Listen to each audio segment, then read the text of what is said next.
Question sur le hijab, cette campagne du Conseil de l'Europe. Est-ce que la liberté est dans le hijab? La réponse est non, de manière très claire.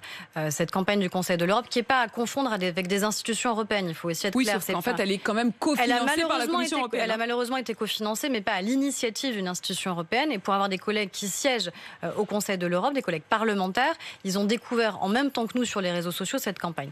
Cette campagne, c'est une inversion totale de nos valeurs.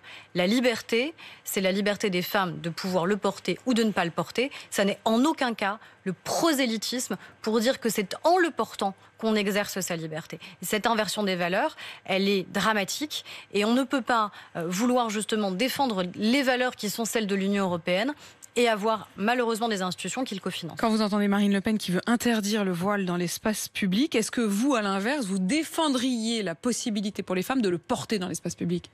Mais je considère que les femmes sont libres et que d'ailleurs elles sont beaucoup trop souvent l'objet des campagnes électorales où on leur donne beaucoup d'injonctions sur ce qu'elles ont le droit de faire ou de ne pas faire.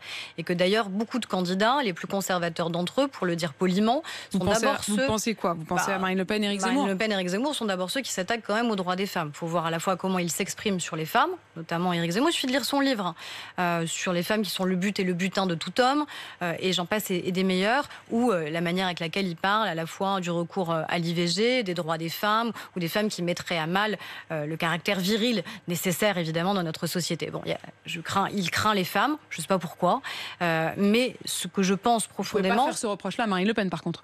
Mais c'est pour ça d'ailleurs que je ne l'ai pas fait. Par contre, elle a autour d'elle un certain nombre de personnes qui remettent délibérément en cause les droits des femmes, notamment dans l'accès à l'IVG pour toutes les femmes. Donc moi j'aimerais que les femmes ne soient pas le but et le butin de cette campagne. J'aimerais que les femmes, on puisse les laisser tranquilles dans leur liberté de choisir ou de ne pas choisir. Par contre, je veux qu'on puisse les prémunir de tout prosélytisme, notamment de prosélytisme religieux ou identitaire, dans lequel trop souvent certains voudraient les enfermer.